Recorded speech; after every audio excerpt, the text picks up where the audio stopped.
And for more on Venezuela's economy, we're joined by Raymond Zucaro. He is the Chief Investment Officer at RVX Asset Management. Ray, thanks for joining us. Thank you. Ray, big day coming up for Venezuelans. They're going to the polls on Sunday, and this is the first time in 16 years that the Socialist, the ruling party, is in danger of losing to the opposition at the National Assembly. President Maduro's chances of gaining a majority look pretty bleak, according to indicators. Is this election all about the economy? It's about the economy, but there's so many things going wrong in Venezuela today. There's crime, there's inflation, there's shortages. So the economy is central to that, but it's really a rejection of what Chavismo has done to the overall country. And what has Chavismo done to the overall country? Again, inflation, crime, they've become an outside country to the overall world economy. They've sort of been outcast. Well, you mentioned inflation. It's horrific. A big bag of French fries at McDonald's costs the equivalent of $126. There's widespread product shortages, people waiting in line for everything from laundry detergent to toilet paper. But the question is, what could the opposition do that would change this? What would they be doing differently?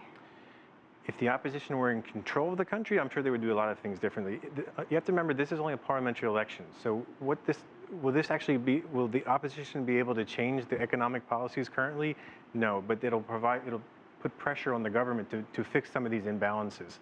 And frankly, some of the reason they haven't done them now is because of elections, because they're quite unpopular and they'll hurt the populace. So they've been putting them off as long as they can. Well, it is a parliamentary election, but what are the chances of forcing Maduro out of power? If the opposition wins the parliamentary vote with a supermajority, can they call it for an early election? They can do what's called a recall referendum.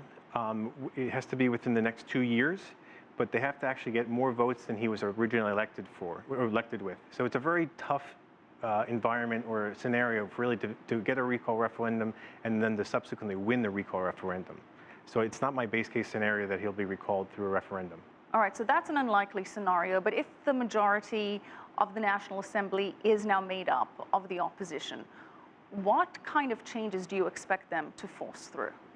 You can see changes on the composition of the Supreme Court. You can see changes on amnesty laws. The Maduro regime has jailed a lot of political prisoners. With a simple majority in the Congress, they can grant amnesty to some of the political prisoners. But with regards to the economy, one of the biggest problems has been the welfare from the Chavez era. Mm-hmm. Would the opposition challenge that, given it is still quite popular amongst the people? The way Chavez tried to benefit the populace is through price controls. There are much better mechanisms paying money directly to poor people, and there are better ways of doing it. So with an opposition-guided economy, I think they can do a much better job than what has been done under the Chavez or the Chavismo political regime. But socialism for Venezuela is not at stake in this election. Chavismo, even if they lose elections here or even the presidential elections in 2017, Chavismo as a political group will stay in power, much as you see Peronism in Argentina. They're here to stay. Well, Ray, the big issue here is oil, and you can't deny that what's really killing Venezuela is oil, which is down 40% year on year. It makes up about a quarter of Venezuela's GDP. Unless oil rebounds, is there anything that Venezuela can actually do to boost the economy?